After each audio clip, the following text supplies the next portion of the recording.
Yairipok to Nongpok Kaithel Mandi Road Development Organization decides to call off the 48-hour total shutdown imposed along Yairipok Azad Golai and Nongpok Kaithel Mandi Road stretch after an agreement was reached with relevant authority.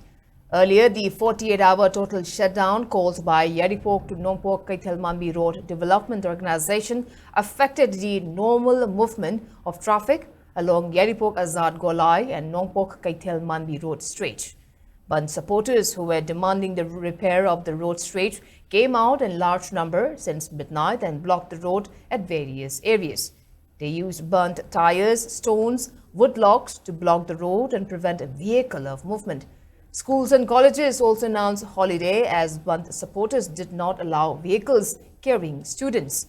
However, the movement of vehicles for religious rituals, health emergency and other essential services were allowed to pass through. Meanwhile, speaking to media, Bandh supporters informed that the road stretch from Yairipok Azad Golai to Nongpok Kaithel Mandi has been ignored for over 20 years as relevant authority did not fix the road. Locals have to endure certain hardships owing to pathetic condition of the road. Several requests have been made to relevant authority to repair the road. However, it has not resulted into any positive outcome.